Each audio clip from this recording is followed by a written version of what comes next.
OPM, other people's money. PPFAs, property participation fee agreements, a type of contract which provides for a return or payment from the bank's customer, and which is linked to the value of the customer's assets. Risk-weighted assets, a criterion used to determine the minimum amount of capital that must be held by banks and other institutions to reduce the risk of insolvency. RMBS, residential mortgage-backed securities. SEC, Securities and Exchange Commission, USA.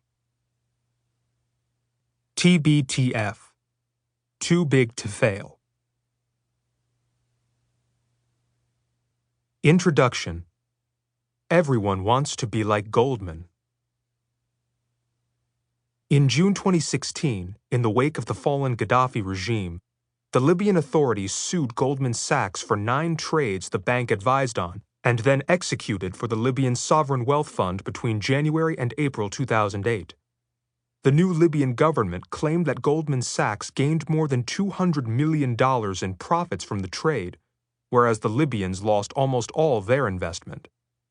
It would transpire during court proceedings that Goldman paid for prostitutes, private jets, and 5-star hotels to win the business from a Libyan investment fund. Goldman's internal documents describe its Libyan clients as having 0 level of financial sophistication. The bank's documents advise that it is important you stay super close to clients on a daily basis.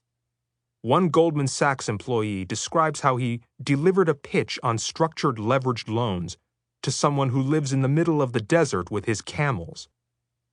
Libya lost the case. In October 2016, a high court judge in London found that the relationship between Goldman Sachs and the Libyan Investment Authority did not go beyond the normal cordial and mutually beneficial relationship that grows up between a bank and a client. In the judge's opinion, Goldman's fees in the disputed trades were not excessive given the nature of the trades and the work that had gone into winning them.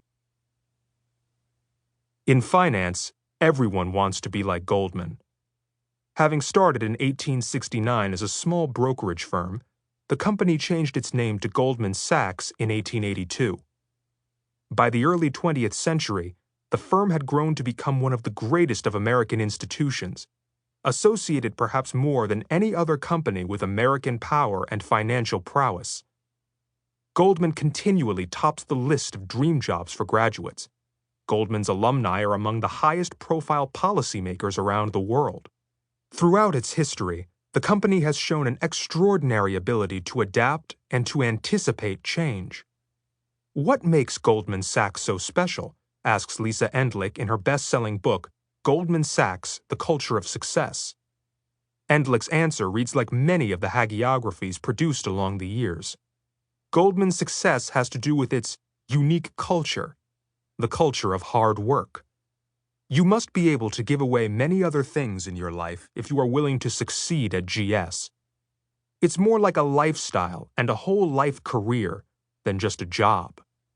In 2010, the U.S. Securities and Exchange Commission, SEC, came up with a slightly different description of the culture of Goldman. The SEC charged Goldman and one of its vice presidents, VPs, with defrauding investors by misstating and omitting key facts about a financial product. The SEC alleged that Goldman Sachs had selected securities for their customers without disclosing an important piece of information. Specifically, that a hedge fund closely associated with Goldman, Paulson & Co., participated in the selection of the portfolio to be sold to clients only to bet against it.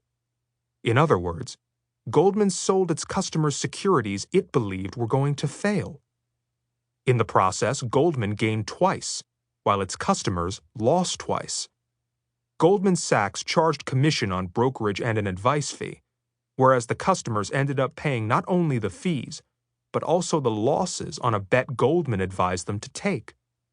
This affair became known as the Abacus deal. We discuss it in detail in Chapter 5. Was Abacus an isolated case? Not so, argues a former Goldman executive. He summed up his career advice.